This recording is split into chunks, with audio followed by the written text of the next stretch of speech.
Operation सिंदूर पर 7 मई 2025 को हुई प्रेस कॉन्फ्रेंस के दौरान भारत ने अपनी प्रतिक्रिया को केंद्रित, संतुलित और गैर उत्तेजक बताया था। यह विशेष रूप से स्पष्ट किया गया था कि पाकिस्तानी सैन्य ठिकानों को निशाना नहीं बनाया गया। साथ ही दोहराया गया कि भारत में किसी भी सैन्य लक्ष्य पर हमले का उचित जवाब दिया जाएगा।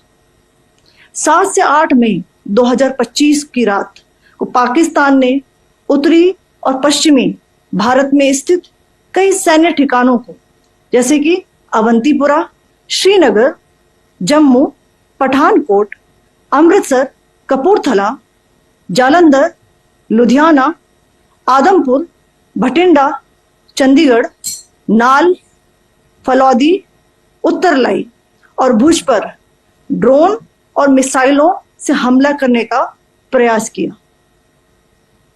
इन हमलों को इंटीग्रेटेड काउंटर यूएस ग्रिड और वायु रक्षा प्रणालियों द्वारा निष्क्रिय कर दिया गया।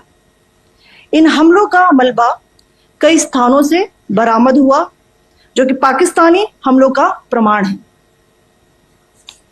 On the night of 7th May 2025, Pakistan attempted to engage a number of military targets in northern and western India using drones and missiles.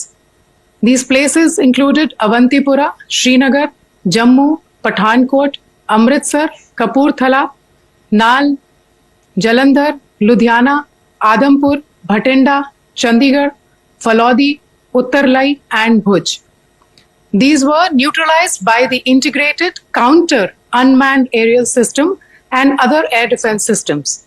The debris of these attacks is now being recovered from a number of locations that prove the Pakistani attacks. आज सुबह भारतीय सशस्त्र बलों ने पाकिस्तान के कई स्थानों पर वायु रक्षा रडार और प्रणालियों को निशाना बनाया। भारत की प्रतिक्रिया समान क्षेत्र में समान तीव्रता के साथ की गई। यह विश्वसनीय रूप से ज्ञात हुआ कि लाहौर में स्थित एक वायु रक्षा प्रणाली को निष्क्रिय कर दिया गया।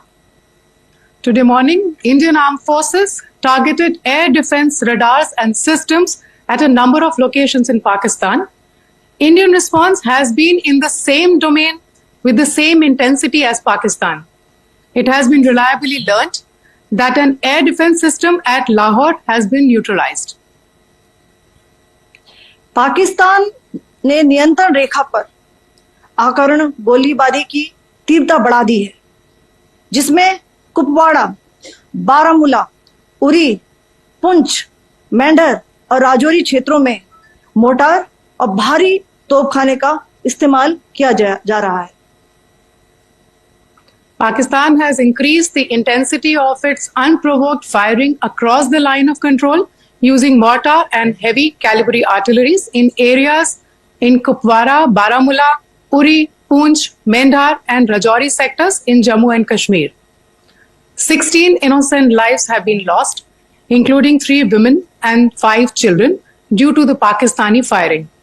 Here too, India was compelled to respond to bring mortar and artillery fire from Pakistan to a halt. Indian Armed Forces reiterate their commitment to non-escalation, provided it is respected by the Pakistan military.